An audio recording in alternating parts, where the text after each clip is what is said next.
I had a follow-up that I was hoping to, along what you said about that, there isn't a phenomenon in this country I've noticed where people seem to not to disassociate themselves from debt.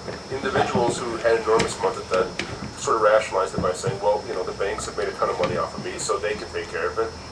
Then banks sort of, obviously 3 years ago defaulted, saying basically, well, the government can bail us out. And of course the government was just thinking to themselves, we can just increase taxes. So we have this sort of circular, we have this enormous amount of debt that's just circulating and is basically, nobody seems to feel responsibility towards it.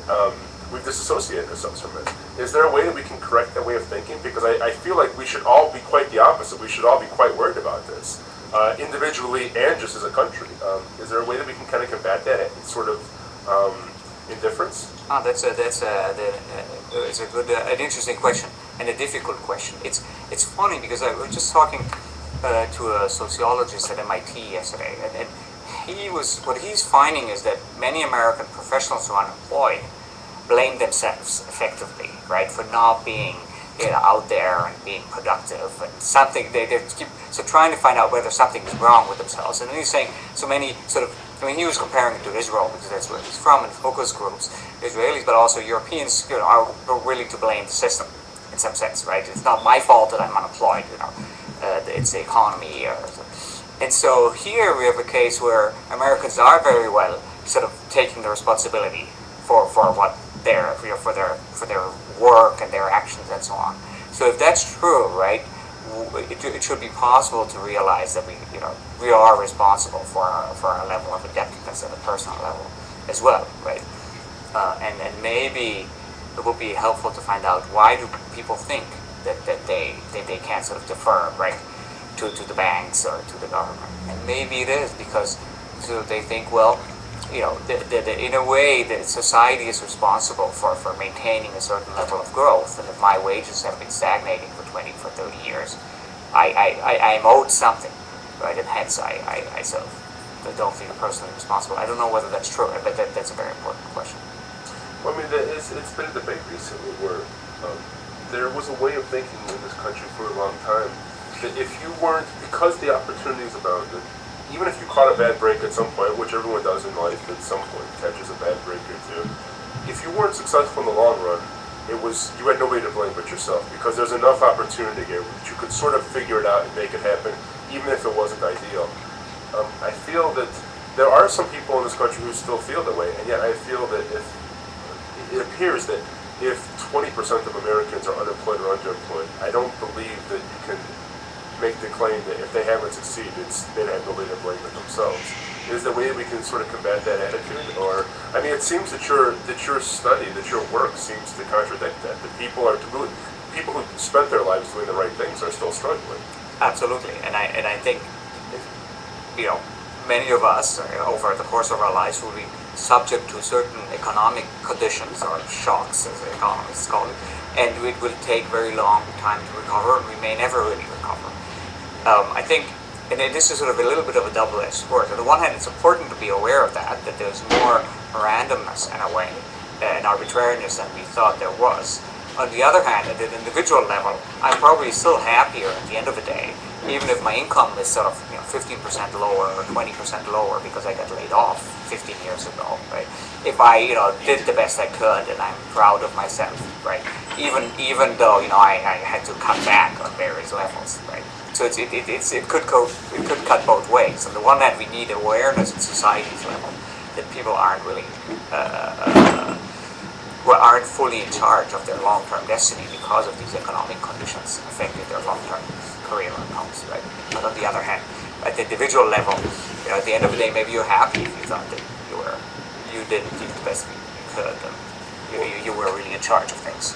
Well, in your professional career, have you found that do you find that people equate happiness with their income, or do you feel that people are happy when they're actually productive and when they're doing work that they find is rewarding? And what has been your personal findings on that?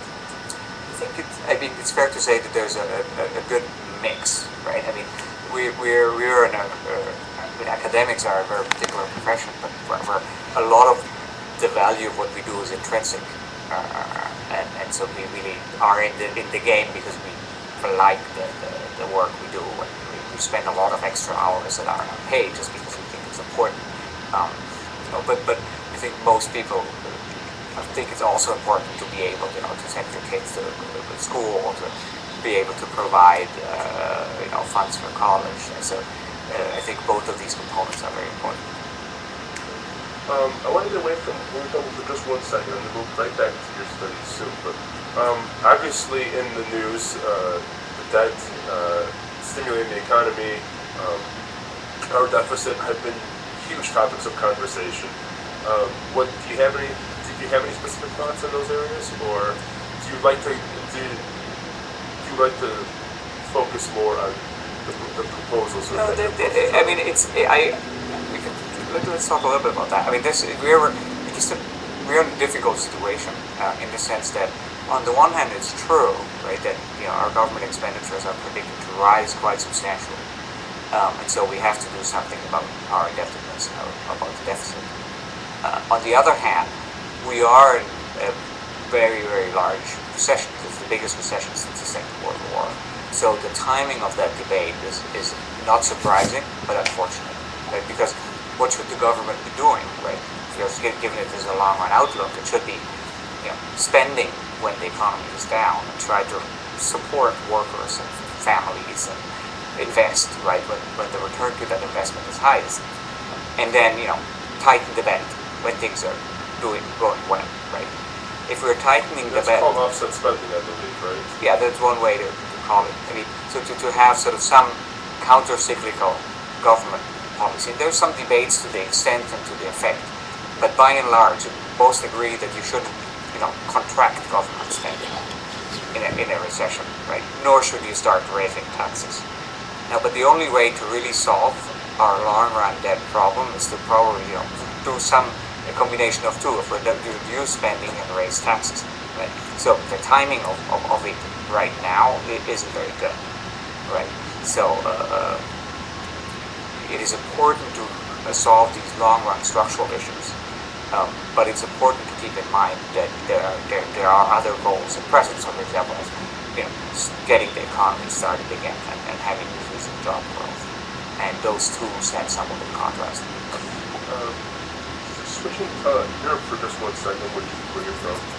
Part of the issue that a lot of European countries are having at this moment is, I believe that to enter the euro, become a euro nation, you had to sign part of the agreement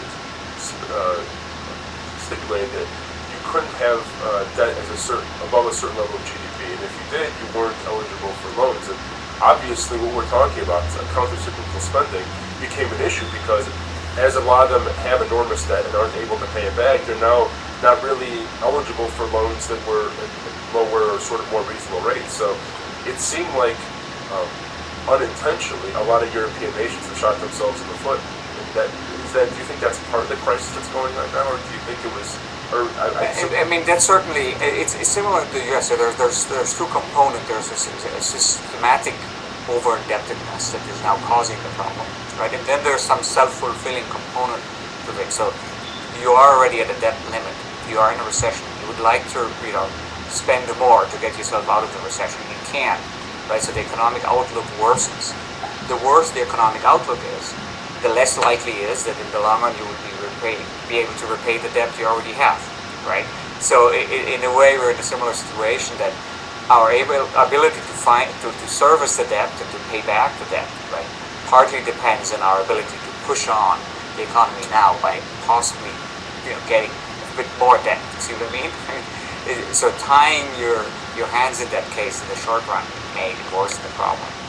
But that said, I mean, European countries have been struggling with over-indebtedness at a different level than the US, right? So trying to take this opportunity to resolve that is probably not a bad idea, right? Even though if it will result in some short-term pain.